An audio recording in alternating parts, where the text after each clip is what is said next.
glad to see you both healthy. Sorry about your friend back there, but unfortunately the show must go on. How I know you're not one of those you're not possessed like that motherfucking Leon.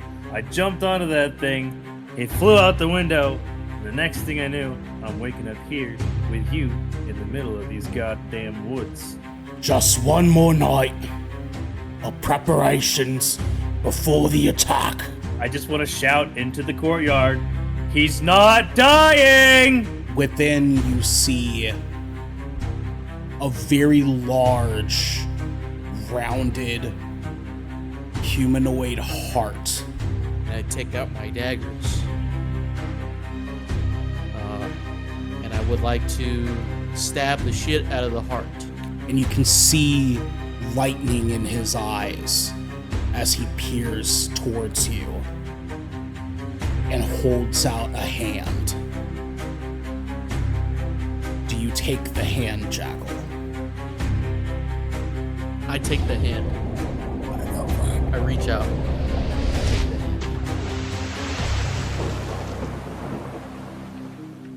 What is up, everybody, and welcome finally to another episode of Songs from the Abyss, where 6 of us get together to play D&D every once in a while.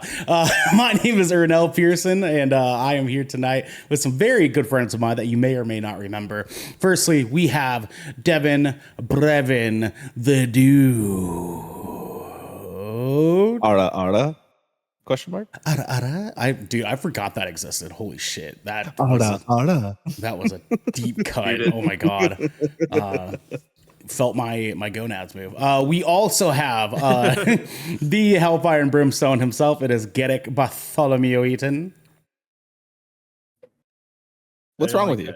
I didn't care for that. Wow, he said he doesn't like that. He said he doesn't like the gonads. I mean, that's fair. That's fair. I don't necessarily. You're lying. We also have my sweet baby boy, DJ Synthetic. What it do, baby? Oh, what it do? Hey. Play the sound, DJ. Play it. You could put my balls on a pita bread with some hummus and tahini and eat that to the face. That's right, baby. That's right. That is right. We also have my little Tide Peanut. It's Xander. Hey, hi. I moved since the last time we played D&D. You do. Me too. You did. What's more important though, Xander, is have you been practicing your accent?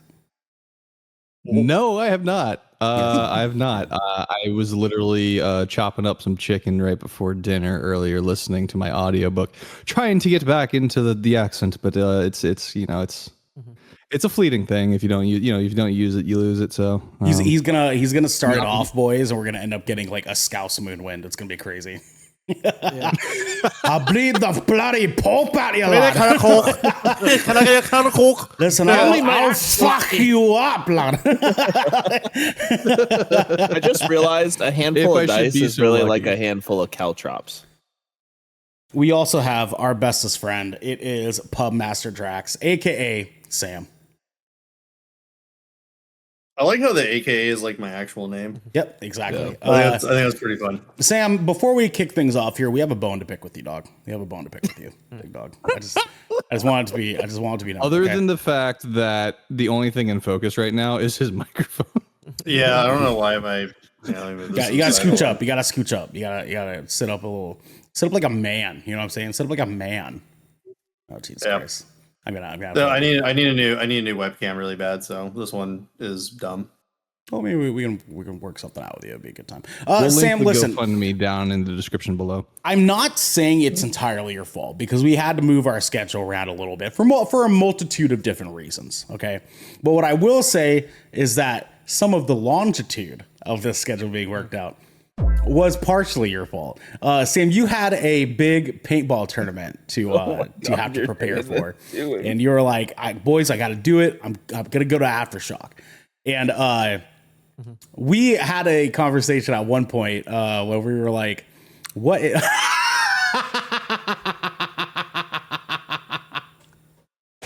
Yeah, here we go.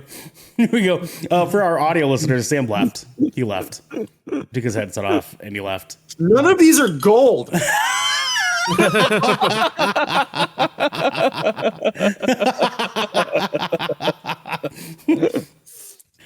Listen, Sam, you don't got to prove anything to us. You know what I mean? Dude. You have to prove anything to us, man. It's okay. But also, we definitely did say, what if Sam loses? What if Sam loses? And I was like, I'm going to beat him with a rock. All right. The TLDR is that I have teammates. Well, had teammates because I don't know what I'm doing with paintball next year. Okay. They like to get penalties, and penalties are bad. And that killed us. Yeah. Like we had to start one match 3v5 instead of 5v5. So that sucks, you know. Oh my God, dude. Oof. Yeah. That's like hockey. There used to be a penalty box where you would like if let's say Devin got the penalty, he would go into the box for X amount of minutes of game time, and then we'd have to But now it just pulls like you and one other person or two other people. So it's just like it is what it is. I shot a lot of people. I got shot a lot. It was fun. It was fun. Paintball's always fun, man. At least it's fun. But also, it's your fault. you still Thanks a lot. We love you. We love you. Boys, let us get into some fun because it's been a while. Anybody? Okay, yeah. It's been a while. Yeah, Xander, he's on it. He's on it. It's been a while. Yes, that's right. And we have a lot to recap for you gentlemen because the last two episodes were a divided conquering, if you will, between all of you, and we have to catch us all up because it's been a while since generally any of you have even touched. Thank you, Xander. Since any of you have even touched this story. So I am here to get you guys reaffiliated with what is going on. To start out with, the battle against Leon had split the party into the far corners of the Neverwinter Woods. Upon awakening, Moonwind and Leon found themselves at the hooves of a centaur leader named Xanth.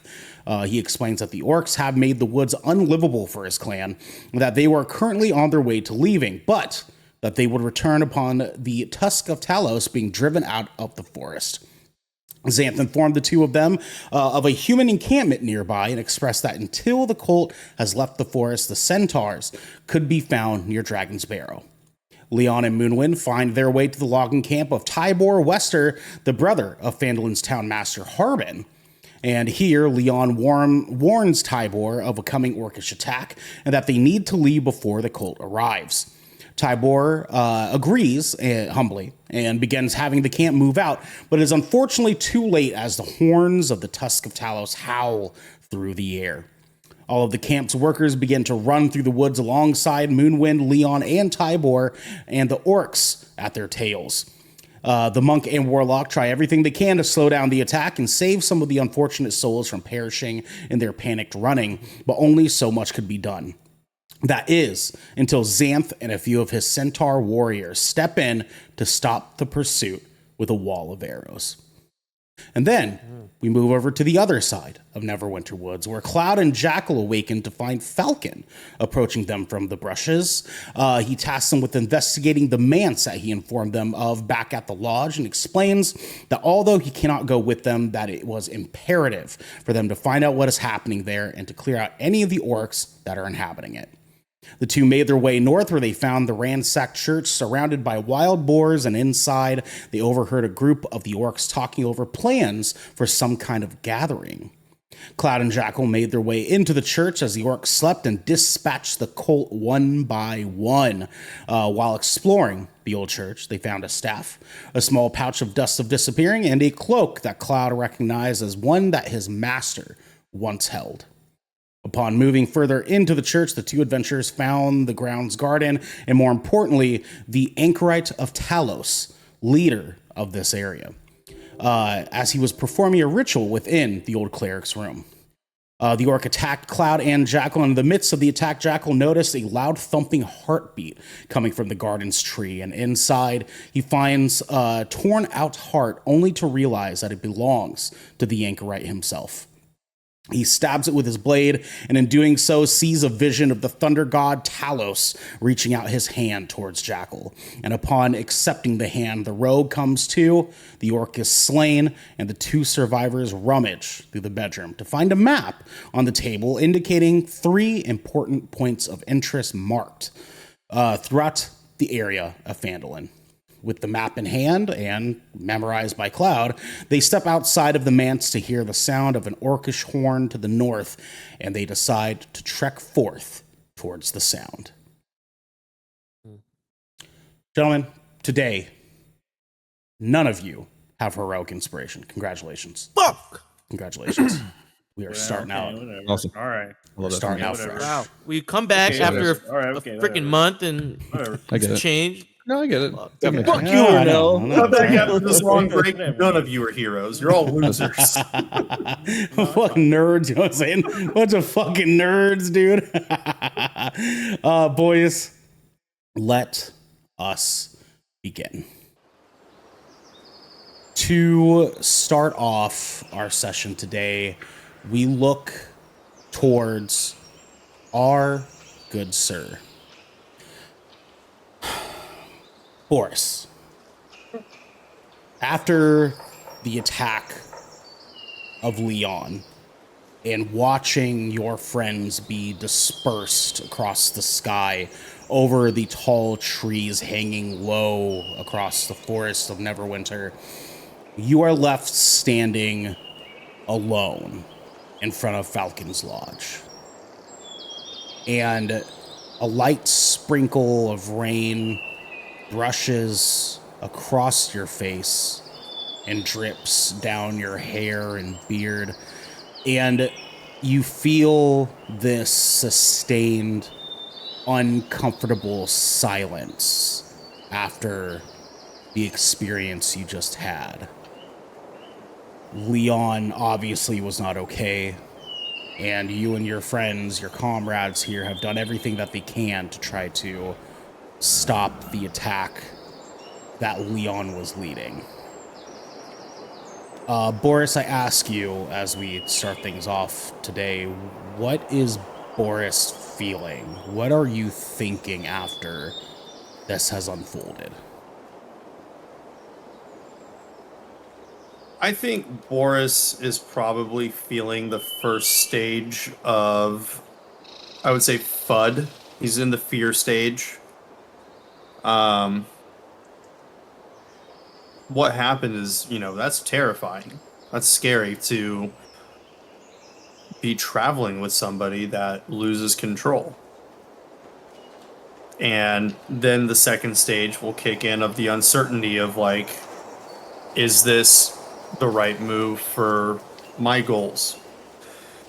As he sits and kind of like thinks and ponders, he's just going to be like, he kind of wears it on his face. He's just kind of like looking up and just be like, just doing like a lot of motions and stuff like that, where he's just very, he's a little lost. He would appreciate guidance from one of the tribe shamans, but that's a resource that he doesn't have right now.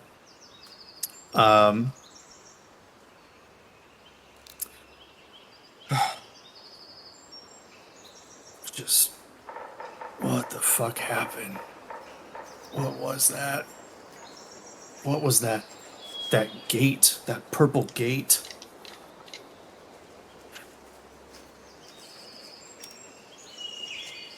What am I? Boris, I ask you, with the calm stillness that you have surrounding you here at Falcon's Lounge. He's got a club, actually. It's crazy, dude. Falcon's Lodge. You are obviously questioning yourself and where you stand on things and what just happened. Boris, where do you go next? What do you do? If I remember this correctly, there was a point of interest. There was like a a manse that I think we agreed we were going to go to. That was the agreement as far as Boris, you understand, yes. It's going to be hard to track people if they got blasted in like every direction. Mm-hmm. So I think the proper course of action would be when we got blasted in different directions. Did anyone get blasted towards the logging camp? Yes. As a matter of fact, yes. I will head that direction. Okay. And Boris, is there anything that you do before you head out, or do you just sort of grab your things, get yourself ready, and trek into the woods alone? I actually do want to see if I can find something in the lodge before I set off on this little escapade. I would like to see if I can find. Where's it at? Holy I want water. to see if I can find. No, holy water would be sick though. It's holy water. It's a jar of like Falcon's piss labeled as holy water. No, I want to see if I can find like a little cob pipe and like some tobacco and then maybe some rations. Great. Okay. Go ahead and give me a perception check, please. Oh wow, I got a 10 total. Okay. You head into sort of where you remember Falcon sitting in the main dining hall of the lodge, and there at the sort of side table next to his chair, you can see a nice carved wooden pipe there next to the chair. Unfortunately, no tobacco with it, though. And you sort of remember, if you can, please roll me a history check.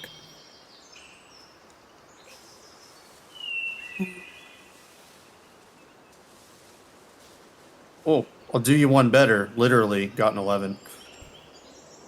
You remember more specifically Falcon. Yeah, he's a smoker.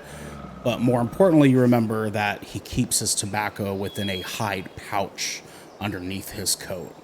So he must have whatever smoking material he would have on his person for when he arrives back at the lodge.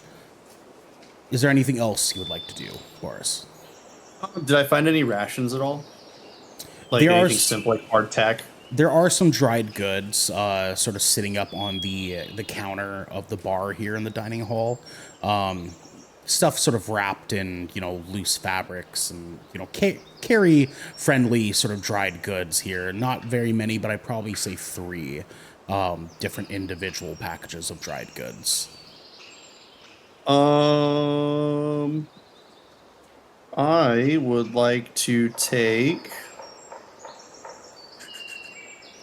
Can I at least get like 1 day's of ration out of this, or 1 day rations? Yeah, very easily for you and your person, yeah. Okay, cool. I'll grab 1 then. Okay. And then let's see, I think I got arrows already from. Yeah, I did. Okay, yeah, I will make my way towards the logging camp. And Boris, as you sort of approach the tree line here from the opening of going away from Falcon's Lodge, you sort of approach these bushes. And if you could please roll me a perception check. That is going to be a 19. As you approach these bushes, you can see and hear this shifting hard from the bush line in front of you. And you sort of recognize this sound as the sort of weird, strange scurrying of a person coming towards you from the bush. And as you approach closer, Boris, what do you do?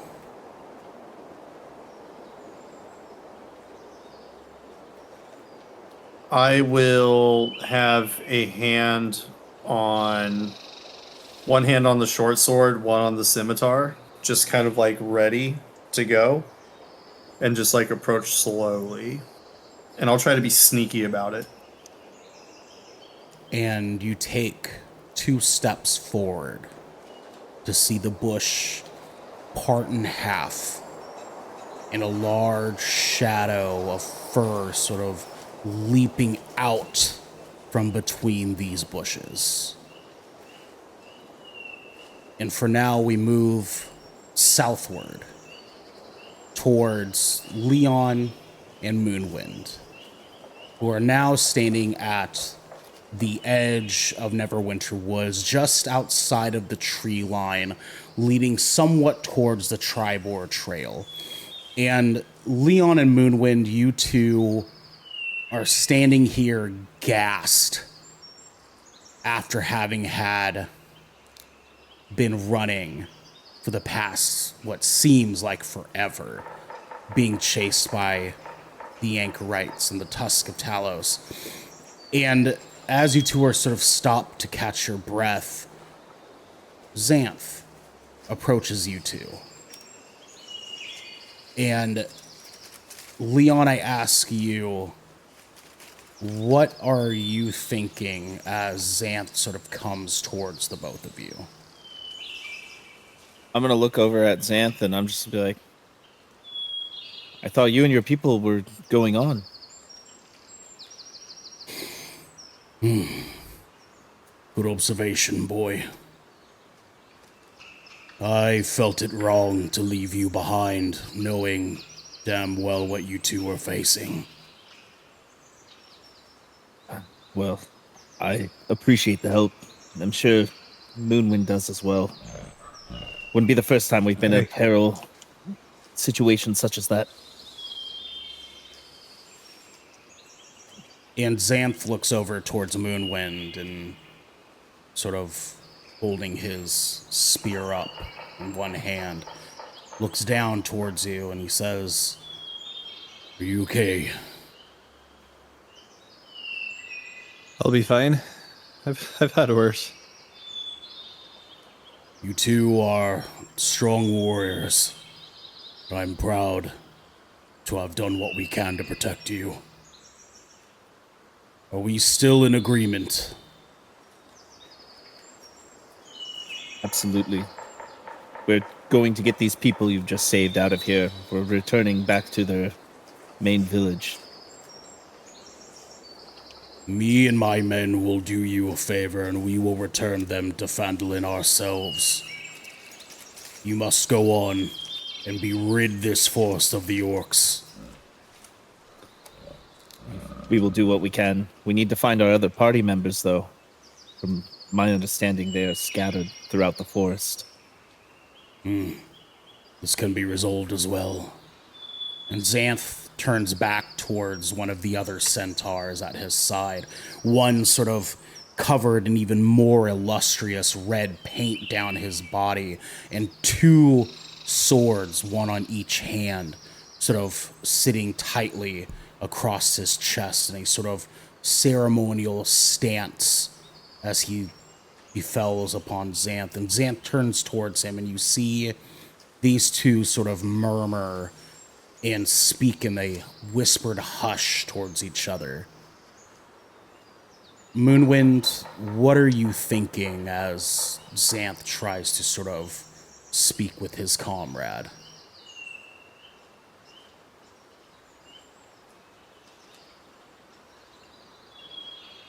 I'm not sure what I'm thinking at this point. I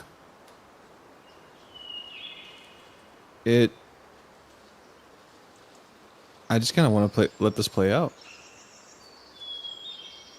And Xanth and his comrade, what you sort of gather as someone important to Xanth.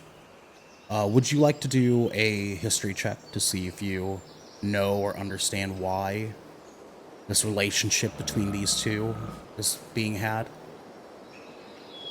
Sure. Yeah, I'll do that. Okay. Nat 20. Cheater! I'm kidding. So, Moonwind, obviously you don't know a lot about centaurs and centaur traditions, let alone culture, the way that Leon sort of understands it. But what you do know very well is loyal servitude. As this is something you've experienced in your life coming from the monastery, you can tell when a warrior, a man of honor and dignity, finds himself trusting one sole being. And this here is what you see between this man and Xanth. This man has to be some kind of protector, some kind of first-hand warrior to Xanth himself.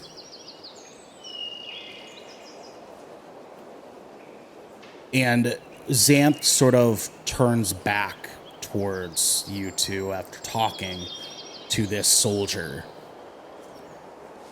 And he says,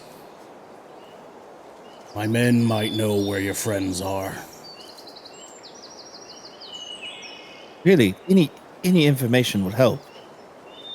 We need to consult the old woods to know for sure. And Xanth sort of lifts his spear up with one hand into the air, blade pointed upward. And when he does, you can see his mouth open in this sort of strange, unhinged gap between his teeth as he lets out a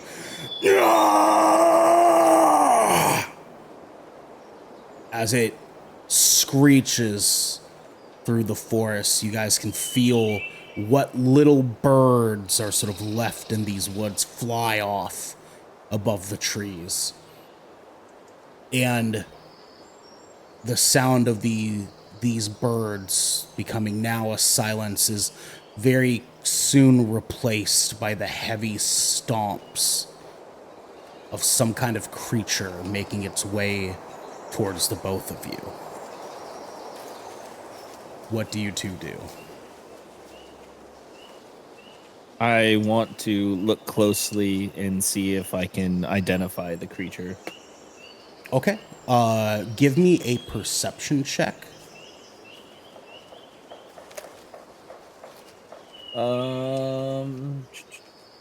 I got a 17 total. Okay. And then please give me a history check.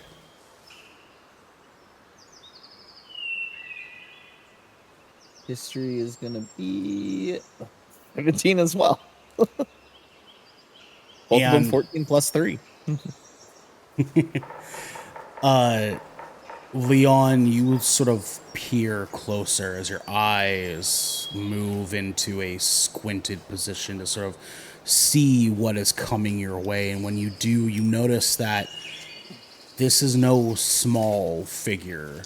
What this seems to actually look like is the shifting and moving of a large tree. An ent?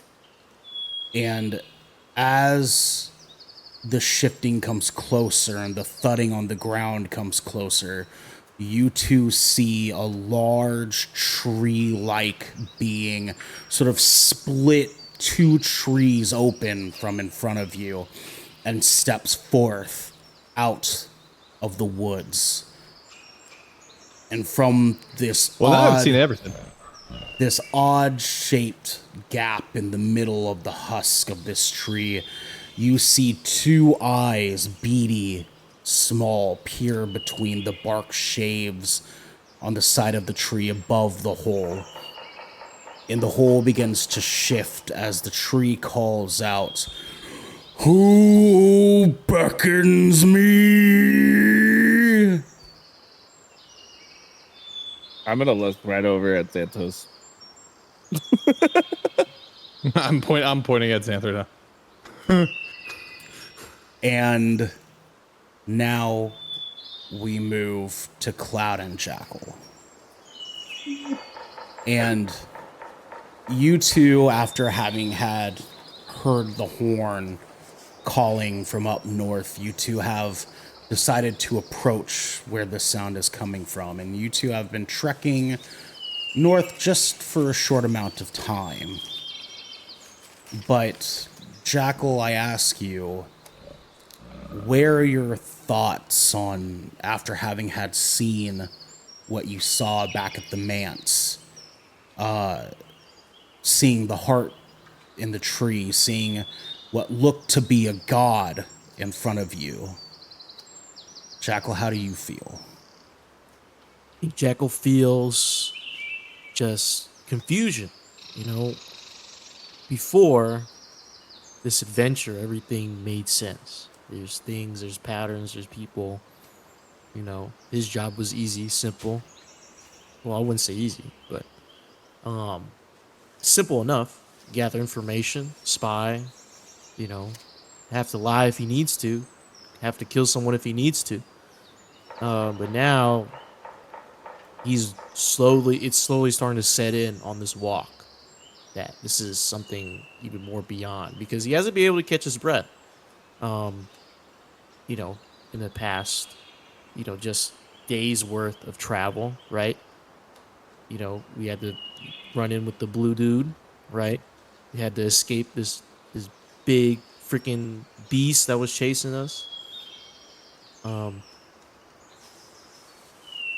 now it's starting to really hit because, you know, it's just a walk. And then now he's just confused, trying to make sense of all of it. He feels like he's slowly losing grasp of what's real. And Cloud, you sort of notice that your guys' trek north from the manse has been fairly quiet since you two had left the church property. And neither of you have really not just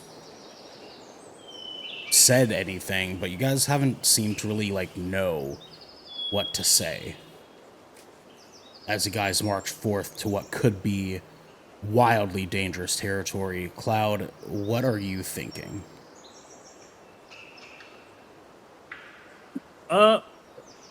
Probably a little bit of a what am I feeling?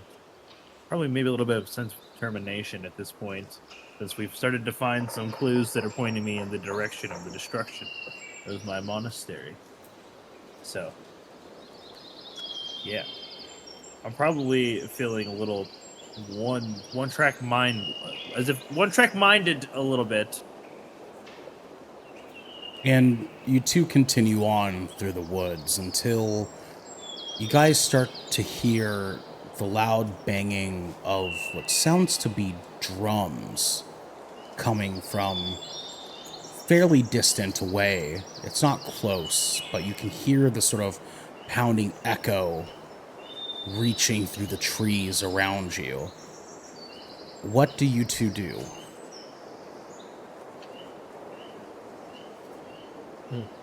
I hand gesture to just hold up, stop, you know what I'm saying?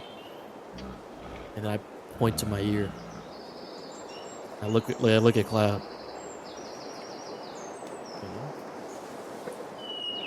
Let's see. I'll stop alongside him and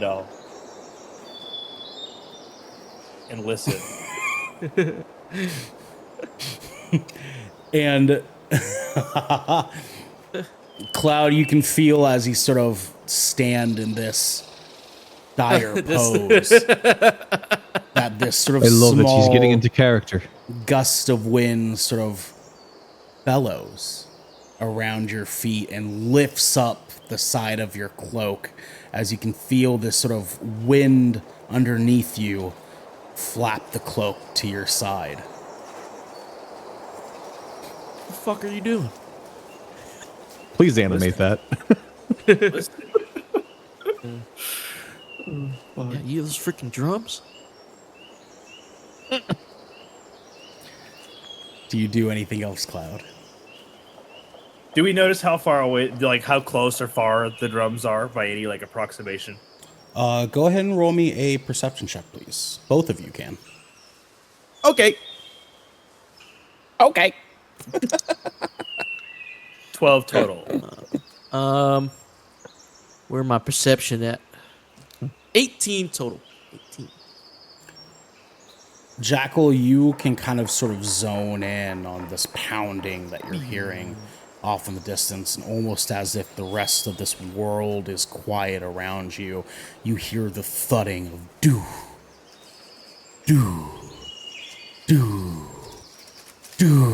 growing as it comes closer and into your ears.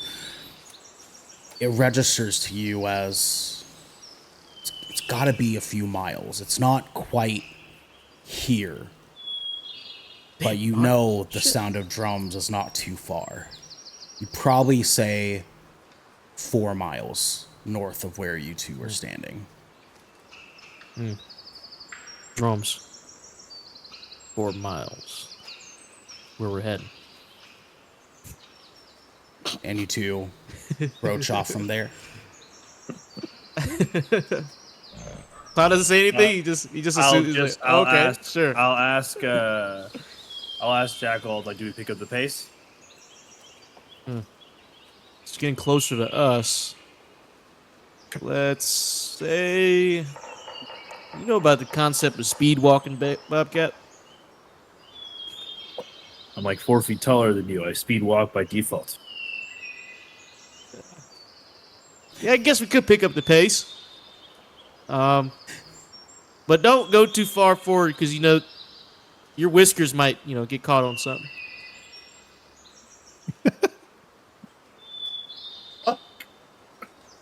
I'll head out from there. He just ignores me, just walks off. Yeah, Just shaking his head. honestly- not even starts that. I'm humping just it. imagining him like after Jackal says it, he's like, He Gen Z stares me. And he walks off. Boris, we come back to you here at the brush line in front of Falcon's Lodge, and you see this shape of fur leaping forward out of the brush. What do you do, Boris? Is it attacking me? It does not feel like it's attacking you, but it is leaping outward very quickly. I'll move out of the way. Okay. Let me. You sort of step off to the side, and when you do, you can see this sort of ball of fur land up forward in front of your feet, and then from behind it, 2 more balls of fur come crawling out from behind it. And from underneath the first one that leapt forward, you hear a voice. Oh, you're the hunter. The fuck? Falcon knows you.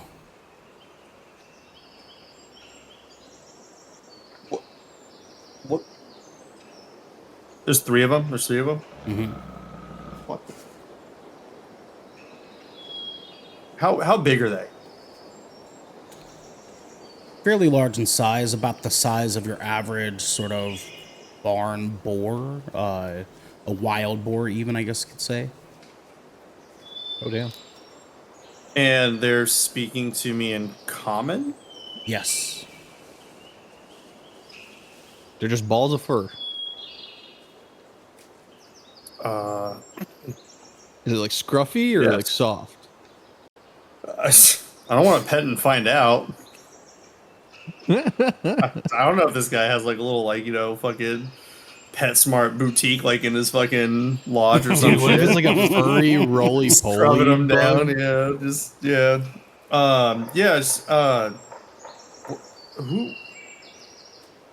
Who are you? It's not a question that you need answered right now. What you do need to know is we work for Falcon. How does he give you like 401k and benefits, or? No, I'd be like, you know what? I've already seen strange enough shit. Where are we going? That's a good question. We were gonna ask you. Well, I was going to head to the logging camp. I figured some of my compatriots were launched in that direction. You'd be correct. Falcon tasked us with making sure that you're kept safe until his return. So with you, we're gonna go. And from the mound, you see the mound sort of rise up, and underneath it is the shape of a man completely doused in dark black and brown mud all the way across down his body and clothes. And as the fur sort of lifts up from behind his head, you see this hood with the shape of a boar's head on top of it, flap down the back. And it's you guys. two white-shaped eyes glaring towards you. The man says, "Wherever you go, we go. Where are we going?" Dude, I thought I was getting followed by actual boars. I would have been like, I got pork chop, bacon. The three little piggies, yeah, dude. Yeah, pretty much, dude. Like, we find a big bad wolf's house out of nowhere, and I just look at them, and I'm like, there's no fucking way this is happening right now.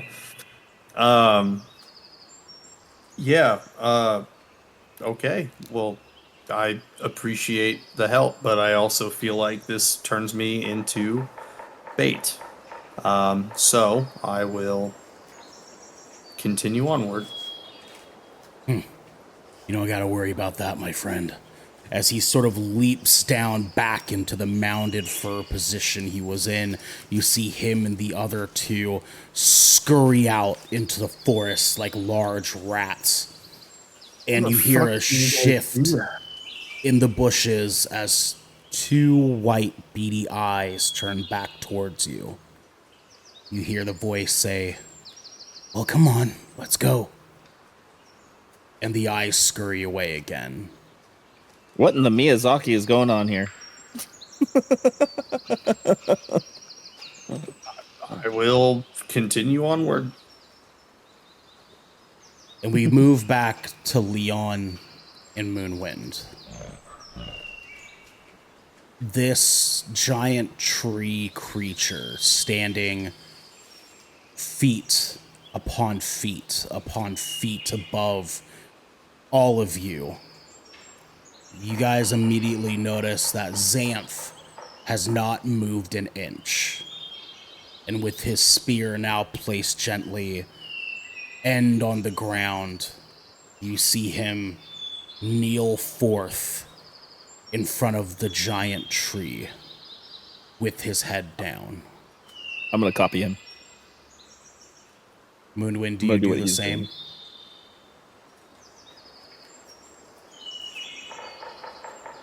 And all three of you kneel down before the tree. And could both of you roll me perception checks, please?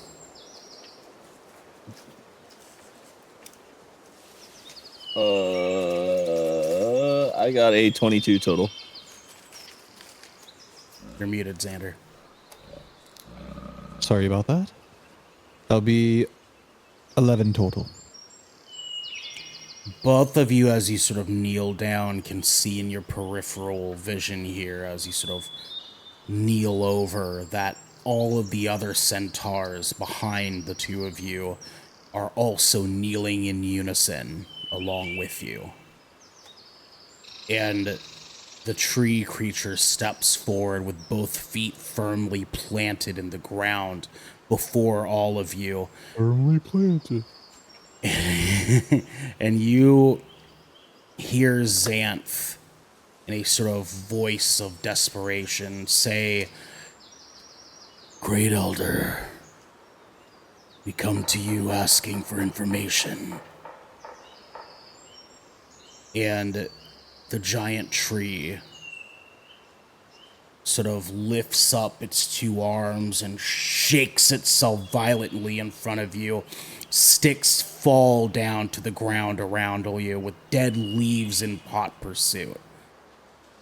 But Birds now return and plant themselves on the long branches sticking out from the outside of this large tree. And the mouth reshapes again and says, What information do you want, old friend? and Xanth stands up again to all 4 feet. Do you two do the same? No. I'm gonna stay down, but I'm gonna raise my head. And Xanth says, "Ah, yes, my old friend. My 2 comrades here are looking for their friends." As he sort of points his spear downward towards Moonwind. And the giant tree kneels downward to get a closer look towards all of you, and you can feel this weight of gravity shift as it sort of looms over all of your bodies, and the tree speaks up again and says, Any friend of Xanth is a friend of mine. I'm gonna look over at Moonwind and I'll be like, Sounds like we're in the clear then. I want to look at Leon and say, his breath is surprisingly pleasant. smells of oak and Is that hickory. cedar? Is that a faint redwood smell like? I think it's eucalyptus. Do And- trees get teeth fillings? Different kinds of wood? Yeah, they just go to Home Depot. Do they have wood to buddy. use the do they have to use the table saw to make sure it fit in the wagon? and you two Just derailed feel, for a second, sorry. as you're speaking, Xanth sort of stomp his hooves down on the ground. And could both of you please roll me a, let's call it a perception check. Absolutely. 17 total. I'm gonna use the big D20 this time. I gotta see him like let that thing rip. It's like, wow. Jesus Christ, I heard it. He breaks You his said keyboard. perception. You said perception. Yes. I got a nat 1. Devin said, I'm going to roll this large D20. Here. Next time. Oh, you're Just shuck it. I threw it onto a couch. Moonwind, I'm not using it anymore. It gave me a nat 1. Moonwind, you recognize this stamping as the stamping of someone sort of trying to aggressively signal to you that it's time to pay attention. Leon, you with just sort of one head up, with your hands and knees still on the ground, continue to lay there. But Moonwind, what do you do in response to the stomping?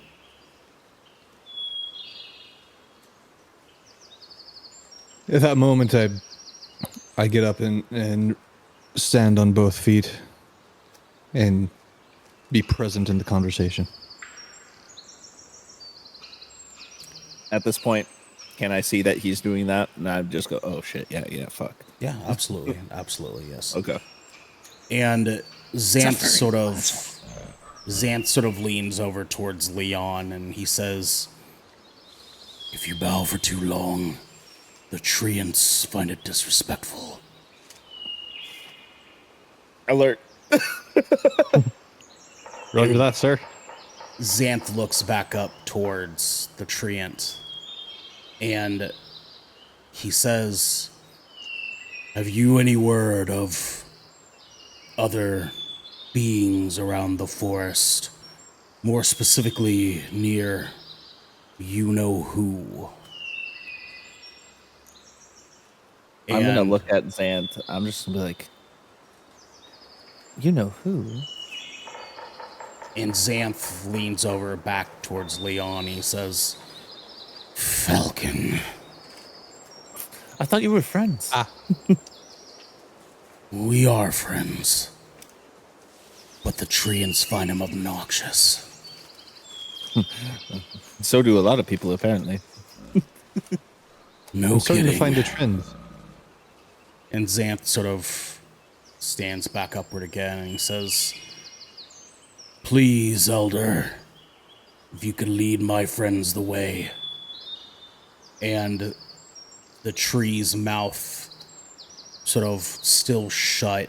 You can see his two beady eyes sort of shift back and forth between Leon and Moonwind. And the mouth reshapes again to an opening, to the giant tree now saying,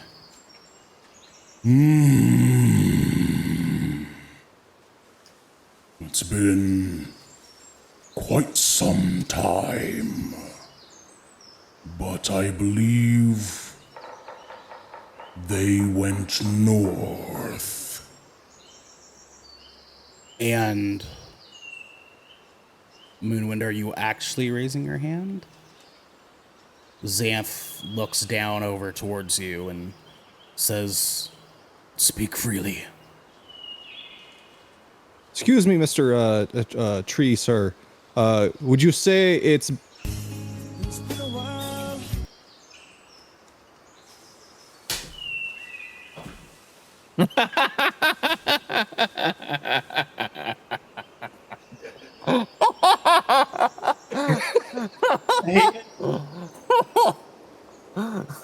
Here. Ernell actually got That's the up. clip. Ernell That's the never clip. gets up. Ernell never gets up. It's been a while.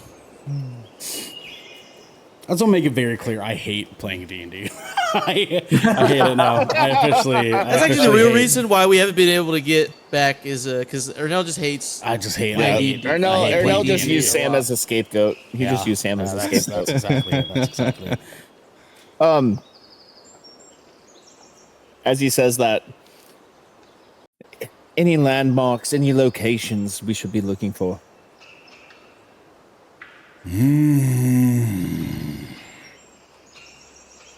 Yes, as a matter of fact, there is. You do not understand what you are facing. Quite frankly, I don't understand a lot, but I do my best to take control of the situation. Well, what does that mean? What are we stepping Means into? Listen, we got chased by a giant spider earlier, and there's a dragon that is shooting ice out of his That's mouth. true. There was that.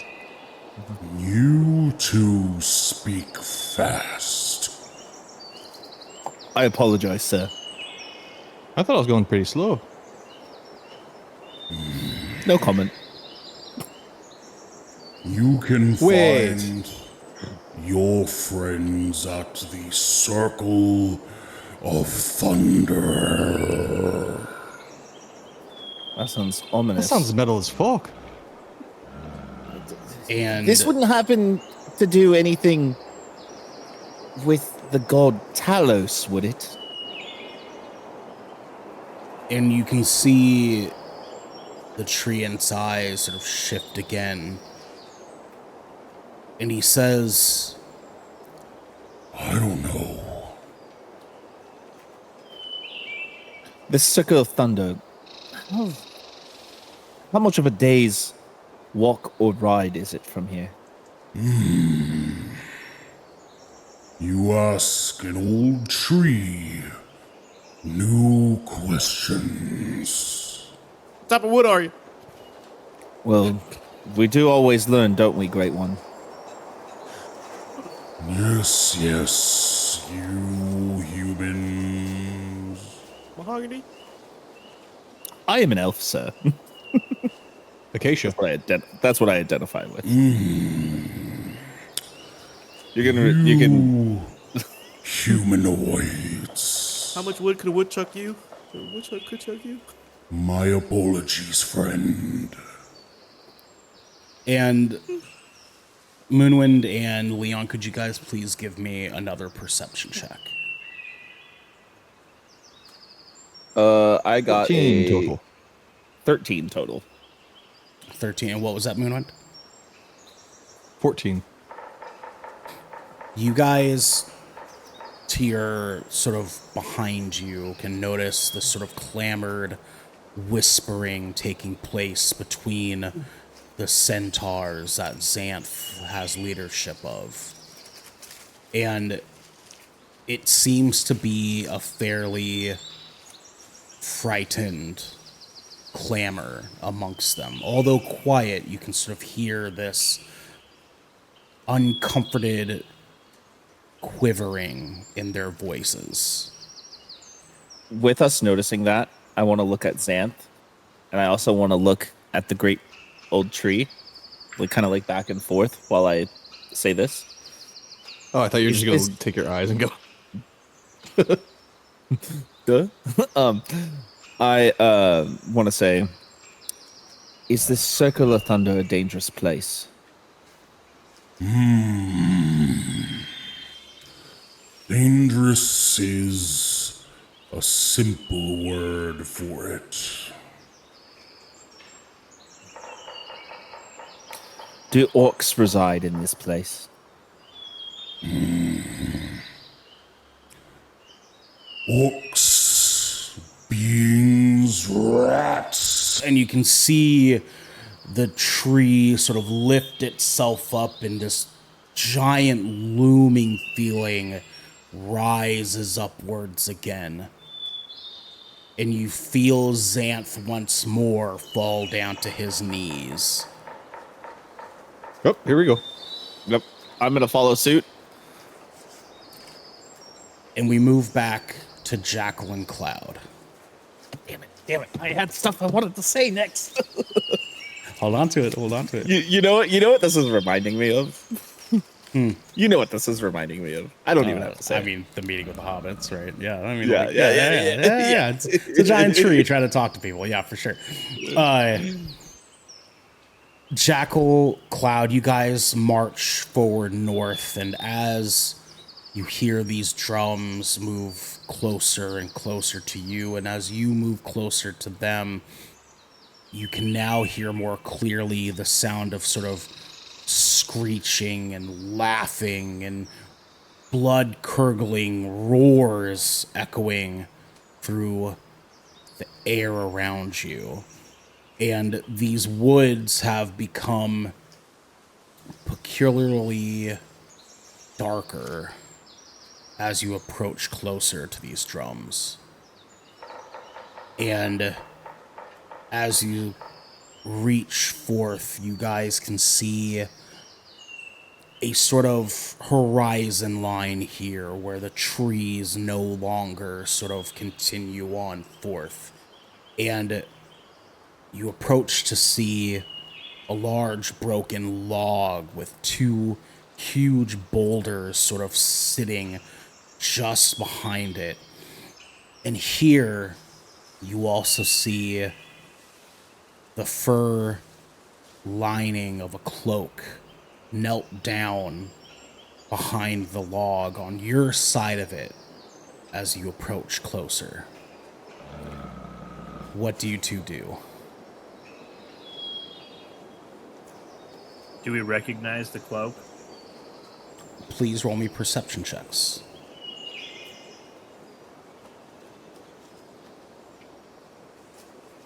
13 total. Jackal, need a perception check from you, bud. Kiss the dice.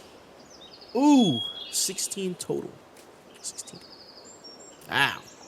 You two both approach closer, and not weapons out, because you do sort of vaguely familiarize yourselves with this cloak, and you recognize that although muddier and dirtier than it was before, you slowly approach upwards. And could you both please roll me stealth checks? Stealth tea. That's my favorite type of tea. Stealth. Stealth tea. You know what I'm saying? 18 total. What is that? Okay. Okay, no, wait. It's salvageable. Salvageable. It said stealth? Mm-hmm. Oh my gosh. 17 total. I had to roll a 9, but I have a +8. I was like, oh, Rogues. ooh. I was like, maybe this might not work. You two approach closer to the cloak, and when you do, you can feel your steps sort of lighten as you approach closer, and you guys can see the fur cloak sort of shift in a way to sort of make it more seemingly comfortable. And as you two get closer, you can see a shaven head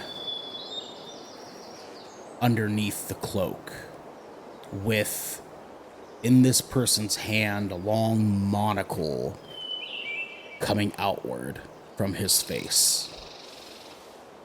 What do you two do?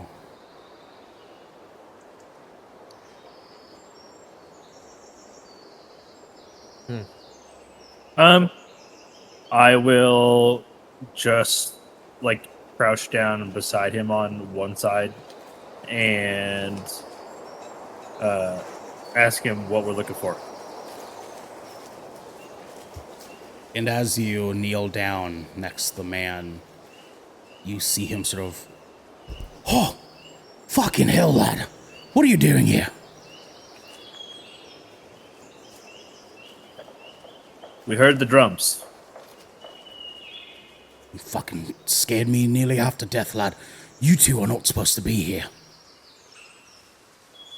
We already took out all the orcs at the vents. Fuck. Who else is with you? Just Jackal. And Falcon sort of looks up towards Jackal, and you can see him slide the monocle of a little telescope into a little pod and tuck it into his cloak, and he says, "Why the fuck are you two here?"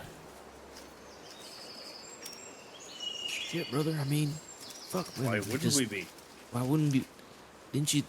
I mean, We heard were the back horn over there. and then the drums. Yeah, and like both Jackal and they're talking at the same time. The cloud are talking to the, and I mean, we were just back there, and I mean, I was telling him his whiskers are too big. I think he needs to clip them. But that's just me. That's a me thing. Okay, your whiskers even fuck's sake, lads. Okay, just fucking come here, okay? You'll see this, and you'll understand. This is no place for the two of you to be. Look. And beyond the stumbled tree and to the bottom of this sort of, not pit, but a plateau that you guys are laying on, down below you see hundreds of orcs gathered around a large lifted henge pedestal with 3 what looks to be anchorites standing in the middle. One of them you might recognize. Please roll me a perception check. Shit, cuz. Why don't you just meet me in 13. the middle? Where am I? Perception? Mm-hmm. 17 total. 17. As you two peer closer, you guys can hear from Falcon next to you. I don't think I need to point out the obvious of what it is down there that the 3 of us can't fuck around about. But if you look even closer, you'll see That cunt Yargath made it out alive. And why can't we just fucking shoot him? Yeah, I got. Oh got a yeah, you crossbow want right to here. fucking shoot them, mate? You want to shoot? Yeah, I'm gonna shoot. The Which one of these 100 fucking orcs do you want to shoot, mate? Well, clearly, the one we got a problem with. It's right there. What the hell do you we wanna, do you now? wanna- do you want to fucking name them at the same time? You want to name them, then shoot him from this far out? Orc M, Orc B, Orc C, Orc D. I mean, they're all Fucking fucking Christ. orcs, man. Cat, can you talk some fucking sense in the lad? What the hell are we going to do about this? Oh, you two fucking Silent. idiots weren't supposed to fucking be here in the first place. This is a recon mission, and you two are not being very fucking recon. We snuck up on your bald ass. I fucking lost my hearing ages ago, mate. It's not that hard to sneak up on me. I'm the person who sneaks up on other people. Fucking fantastical medieval times. What? You've been going bald this whole time, bro. Put a cap on it. It shines in the moonlight. Don't wear a fucking cap. It's too hot for my fucking head. Anyways, you two are not supposed to fucking be here. So what are we gonna do? Here. What, What the hell are we supposed to doing? be? What we're doing? Where were we supposed to be? What we're doing is we're fucking leaving. That's what we're fucking doing. Okay? We're here to We're get not gonna get these information. guys. We have to jump on them. We need to fucking get out. There's easily 300 fucking orcs down there, lad. Fucking mouth. God damn it. You see how many of them are down there compared to us? Even I want to kill those bastards, but the odds aren't great. We have to go. And Falcon is going to just sort of, fucking Christ, stay low. We just need to hear what they say and see what they do to know what our next move is. Just fucking watch and pay attention, all right? And he sort of pulls his little telescope out again and peers it out in front of him. Can I like sneak out as he's doing that? If you'd like to, Yeah, like just like just sneak out. please roll me And another. then like maybe Please roll me another stealth check.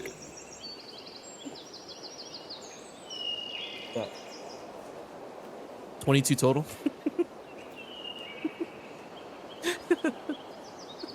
I hate playing D&D. I fucking hate playing D&D. Jack, what would you like to do? I will kind of like I just like heard like the first part of the sentence of like we have to listen to what they say. I kind of just like you know like the Homer Simpson meme where he like Into the bush? into the bush. That's the kind like I want that effect, but no, I'm not actually doing that. I kind of just like I'm so sneaky. I just like kind of disappear, and then I want to like quickly like get within eye shot of like wherever he's looking at in his telescope.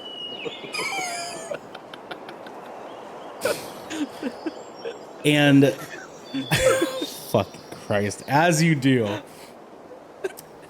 Falcon peering through this telescope, you guys can hear Yargath standing in front of what looks to be this large stone boulder sort of sitting in between all three of the anchorites, one of which obviously Yargath, but another one looks to be dressed in a sort of strange sailor pirate-ish costume with a large coat and a big hat upon his head.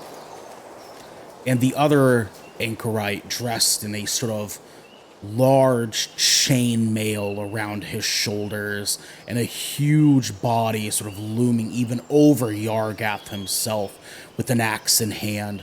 But more importantly, you guys notice that each of those two orcs has a hole in his chest.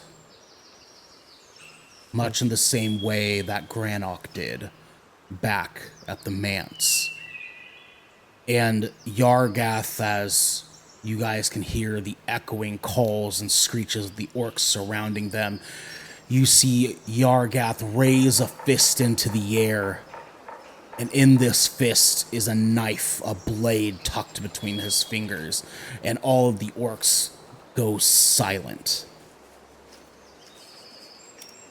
And Yargath yells out, "For Talos!" And all of them in unison, For Talos! Calls out into the woods as Yargath stabs the blade into his own chest in front of everybody. You see the blood pouring from the middle of his stomach as lightning gathers around his body. You hear the drums do, do, do return as the chanting of the orcs comes back. Talos, Talos, Talos. And Falcon shifts in one direction and moves the telescope down from his face and looks towards you, Cloud. And he says, why the fuck is Jackal down there?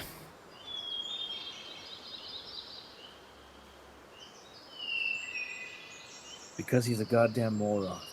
I need you to do me a favor, lad. I need you to do me a favor.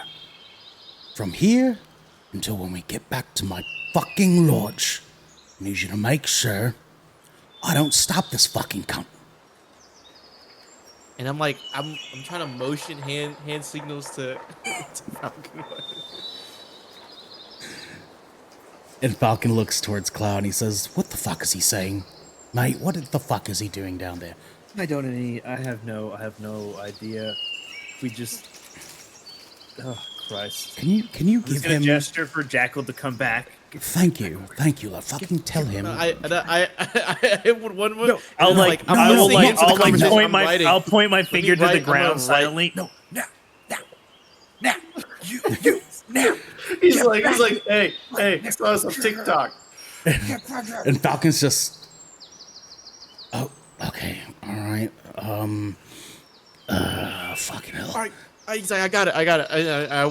I sneak all the way back over. Jackal, please roll me another stealth check. Oh, Christ. If I fail this one, it's gonna be fucked. He's gonna step on a fucking stick and we're gonna have to run for our lives. 17 total. Thank Christ. And Jackal, you make your way back up to the top of the hill where Falcon and Cloud are sort of laid down. I sneak up on them. They don't even know I'm back. And Falcon sort of looking down his telescope again is like, fuck, where'd he go? Where'd he fucking go? God, he's gone. He's fucking gone. Pass up Cloud and I go behind. What were you looking for? The Falcon, oh, God, fuck, mate, stop doing that. Stop fucking doing that. And I got your answers right here. I wrote it down, itemized right here. And we move back to Boris. Boris, if you could please roll me a survival check. I got 27 total. Jesus Christ. Did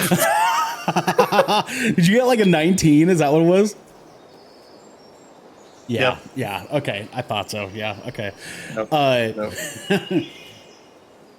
I hate D&D. So Boris, you move your way southwest of Falcon's Lodge, and the entire march. Right, can I role play real quick? Okay. I just get like some rations, and I'm just like, it's over there. Oh, it went that way. I can smell it.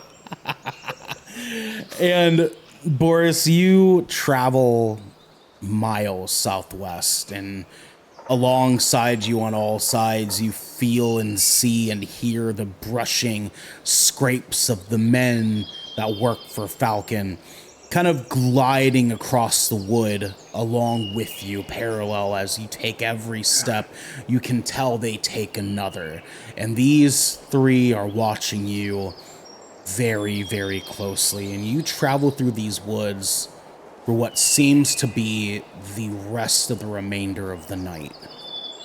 And as you continue traveling, Boris, I am going to be having you give yourself 1 point of exhaustion for staying up through the night to travel.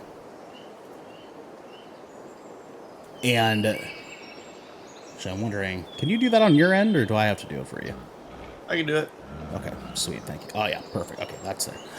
And Boris, as the morning sort of lurks back up across the horizon, you can start to see the orange glow move above the trees, still dark from the Neverwinter Woods canopies above, but the orange glows between the branches, and you recognize the sounds of what seems to be stomping feet, an army of them running from another series of stomping feet, and the screeching and roaring of what you definitely recognize to be orcs in tow. You hear the yells and cries of men in front of the sounds of these orcs, and more importantly, you hear also too the sound of hooves coming from the opposite direction. And Boris, if you could, please roll me a perception check.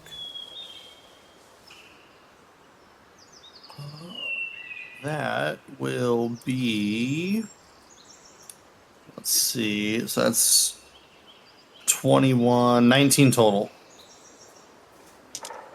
And Boris, you can hear much more clearly as you sort of zone in on the sounds, and you hear this has to be a group of people being chased by some other group of creatures. What do you do?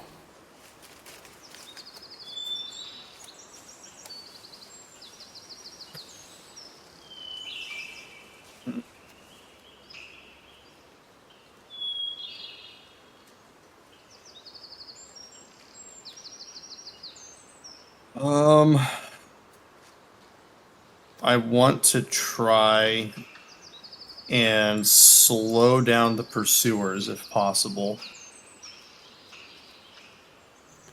So I will draw my bow and I'll start moving into the direction that I hear it, this commotion. And you run forward further into the woods towards the sound of stomping feet and yells and laughs coming from the distance.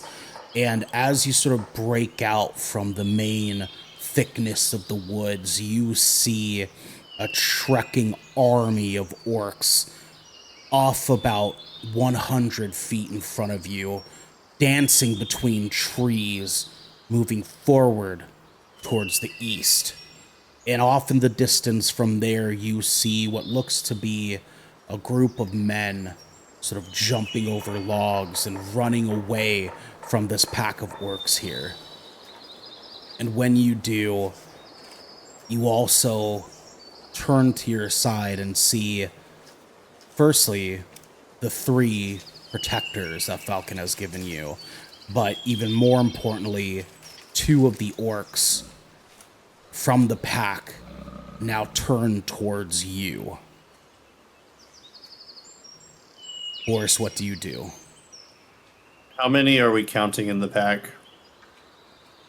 It'd be hard to give an exact number, but just from what you see in front of you of orcs still running towards the east, it has to be at least 50.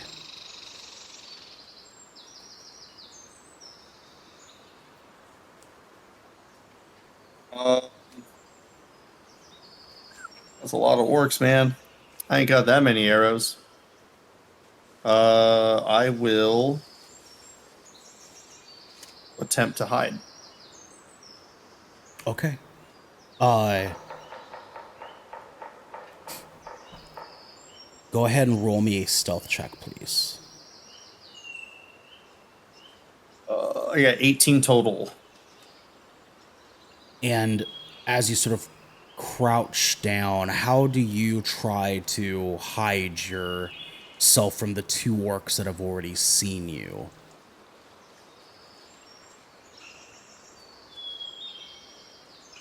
Definitely going to get out of their line of sight. And as you sort of back away and back into the darkness of the woods, you see the 3 fur mounds slowly skitter to follow you back into the woods as well. And as the orcs you see start running towards you in your direction, you see 2 of the mounds turn. And when they do, you see the fire of 2 crossbow bolts shoot out from underneath the furs and land into the necks of both of the orcs as they fall before you dead.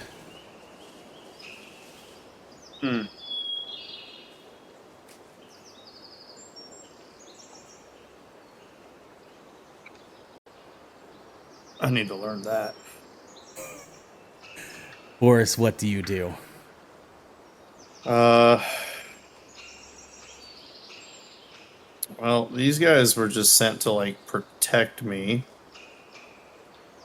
So I'm wondering if they would have any kind of advice on where to go, but I'm wondering if continuing to this logging camp would be a good idea.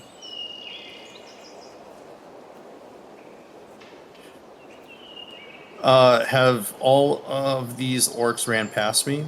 I don't hear anymore. Not all of them, but most of them have. Okay. I will sit and wait for all of them to run by. Okay. And as you sort of wait patiently across, you hear the last sort of footsteps come across, and as you listen off into the distance, you hear the sounds of blasts and gusts of wind accumulate just east of there where the orcs were running towards. And you recognize the sound of one of these blasts as Leon's Eldritch Blast. That has to be the explosion you're hearing. What do you do?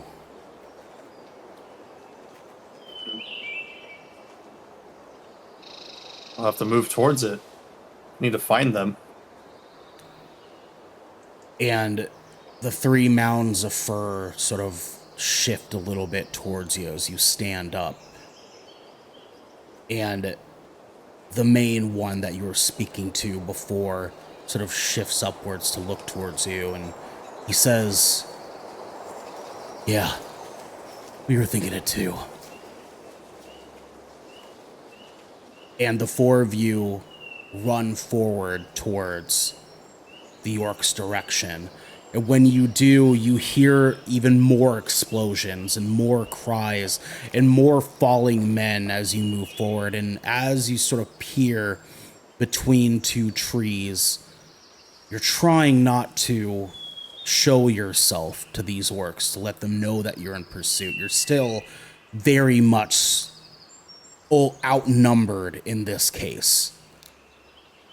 But off in the distance, you hear the sound of fire and gusting wind, and soon followed by the sound of striking arrows and hooves stamping, and the cries and wails of orcish teeth cluttering and biting now comes to a silence as well.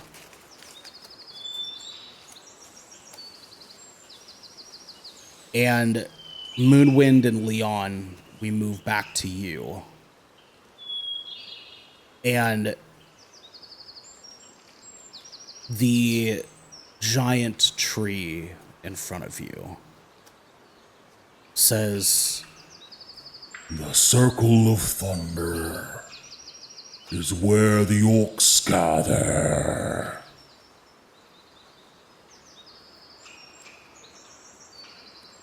Well, if that's where they all gather, and that's where our friends are headed, I feel like if there's more of you, I assume there has to be, and the centaurs here, with all their might and their power, and us and our friends, we could take them together. and as those words leave your mouth, you guys hear collectively the snapping sound of a twig breaking underneath the foot, coming from behind the giant tree. What do you two do?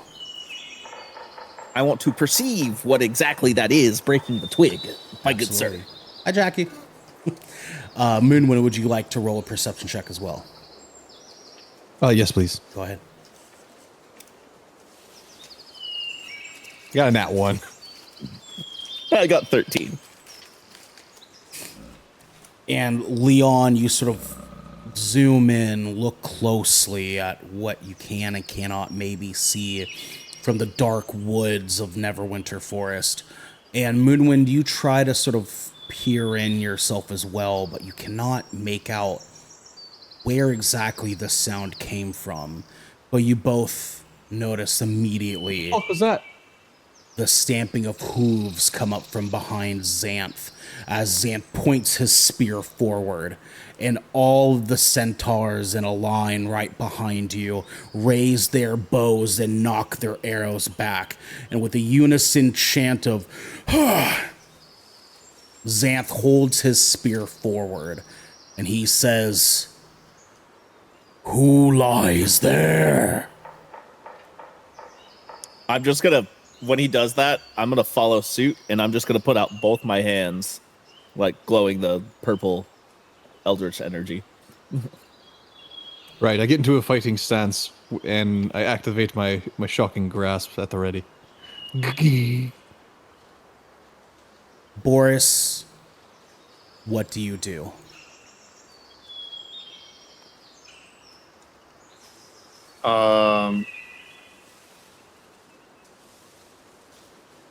Just continue onward. Boris, you are behind the giant tree. You gotta make yourself known, dog. I'm like, what the fuck? Let me be sneaky. Everybody knows you're there. Well, they heard No, his I wanna step. Doesn't necessarily mean he's shown himself yet. Yeah. How big is the tree? Like, how tall? Like, is this like a large? It's a decent Douglas huge- fir size man. He's a big boy. He's a big boy. Can I He's a regular California redwood. walk out from underneath? Yeah, I mean, you have two large trunks sort of standing in front of you. You could very easily sort of just walk out from between the two of them if you would like. Oh yeah, I'll just do that. And Moonwind and Leon, you two see these two mounds of fur sort of skitter forward, and you can feel the knocking of the centaur bows pull back even further as you hear from the whole line of centaurs. Do I recognize this fur? Yes. I'm immediately just gonna go, wait.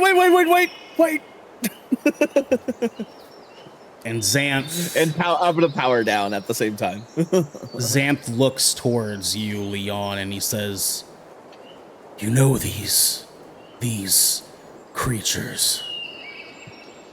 I think I know one of them. I do want to point out that I am like visibly tired too, since I have the level of exhaustion. And Boris, you step out from behind the two fur mounds. What do you say to everybody? Have I ever seen like a centaur before, or is this my first time? Roll me a history check. Oh,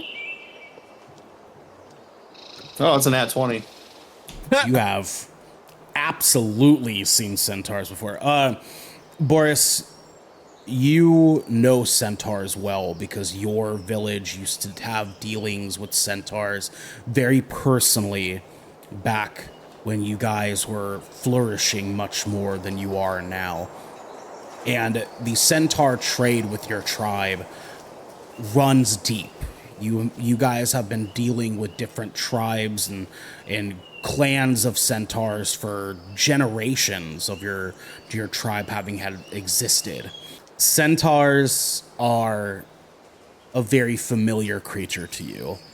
And more importantly, you also understand the hierarchy of centaurs. They do not like to be surprised by things that they do not know of.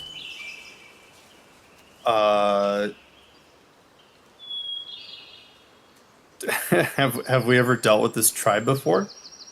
No, you have not. This is a tribe this clan of centaurs is very far away from your home. Gotcha. I will say, I haven't seen Centaur tribe and it's been at least better part of a decade. I'm just as surprised as you are. I apologize, and I'll speak directly to Xanth. And you can see Xanth's spear sort of still pointed your way. With him looking towards Leon, Xanth goes, "Well, do you know that one?"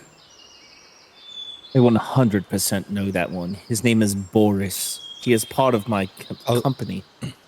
Moonwind. I was gonna say the moment Boris actually makes himself known, I was just gonna run up and give him a hug. Absolutely.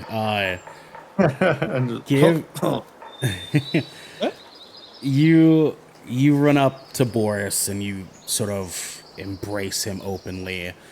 Boris, do you take the hug just as a hug?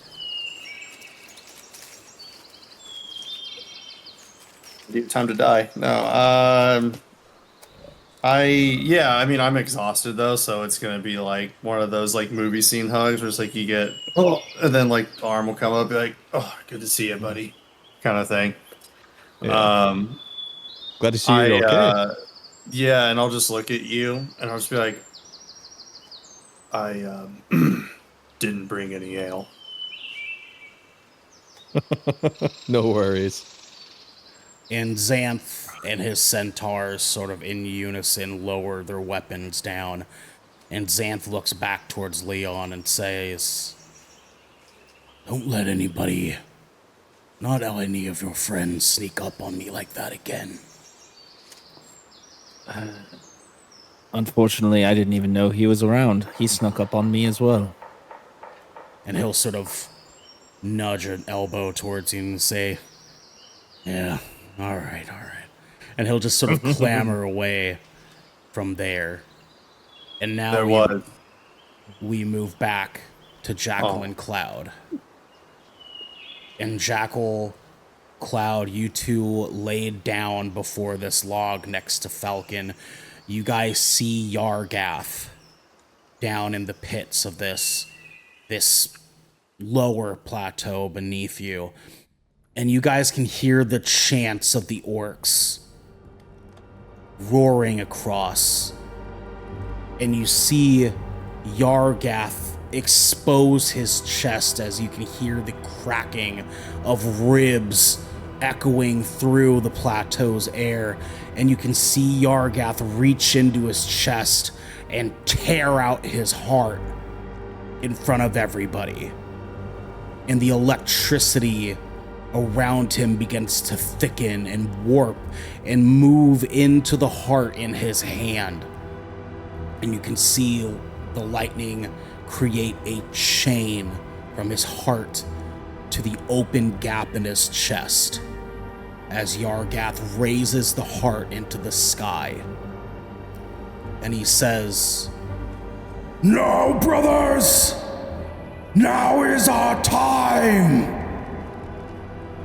And he slams the heart onto the rock in front of the three anchorites. And the other two anchorites pull their hearts from under their jackets and place the hearts onto this stone as well. And you feel Falcon shift. And he says, "Fuck, this is it." And the three hearts on the boulder, now blanketed and striking electricity, shoot up electrical currents into the air and back down, striking the 3 anchorites around it.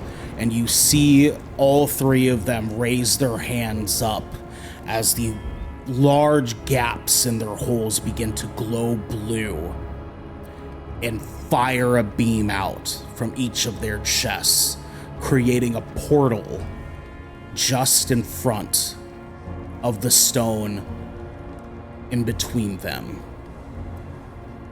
And from this portal, you suddenly hear the cries of boars begin to pour from this now open doorway. And Falcon looks over to you, Cloud, and he says, "We can't stay here much longer. This is bad. This is really bad." Longer, hell, we need to leave now. And Jackal, Cloud, if you two could please roll me perception checks. Ooh. 13. 5? That seems to be the number of the night. Okay. 5. Oof. 5. Okay. Cloud, you notice that the orcs sort of sprawled out from around this sort of uplifted pedestal are now stamping their feet in unison. Do, do, do, do, as they're all chanting. You can both hear them calling out the name. Garthok! Garthok! Garthok! Garthok! And it echoes louder each time they chant it. And you peer over, Cloud, to see Yargath, now with hands up straight into the air. Yargath howls into the trees and says, "Garthok, we ask you for help. Be rid of our enemies at Falcon's Lodge."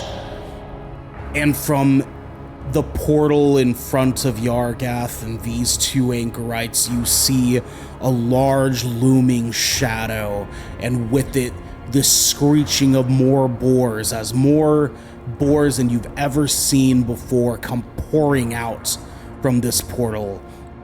This massive 25-foot shape steps out from the portal, and you hear a squeal cry out from the gateway as the head of a massive boar covered in electricity steps outward. What the fuck?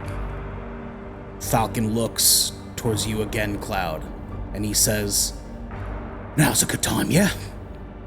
Yes, let's get the fuck out of here. Jackal, are you in agreement, lad? I'm already gone. Let's fucking get out of here, mate. And the 3 of you get up and start booking it. But if you could both please roll me stealth checks. Oh, fuck. Uh-huh.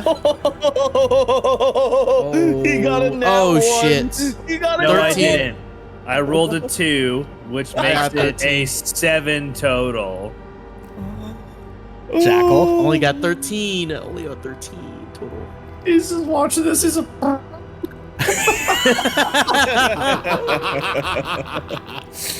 As the 3 of you turn away to start running, Cloud, you try to pick yourself up from the ground, from laying down on your stomach. And when you turn, you feel your foot push back against the log to give yourself leverage to leap forward following them. And when you do, you hear the log snap. And part of its rotted wood falls down into the pit beneath where you 3 laid. And you suddenly hear a silence fall as you run towards the forest. And you hear, "They're here!" And the sounds of Shit, dude. stomps chase closely behind you. that will be the end of our session tonight, gentlemen. Fuck, man. I just want it to be known that that was all like completely 100% not planned. I did not have none of this shit ready. Y'all were so much fun for this episode. Thank you, gentlemen. Thank you, guys. Oh yeah. Also, I hate playing D&D. That's on you, DJ. That's my fault. That's my fault. That's 100% his fault. It's 100% his fault. But it's not your guys' fault at home, because thank you for hanging out for another episode of Songs from the Abyss. We will be back very, very soon. We got another episode coming up next week. The week after, we might not. I am going to be gone. So unfortunately, we're going to be running more scheduled things. But we're getting it fixed up. I love you guys. And until next time, my friends, be good to each other.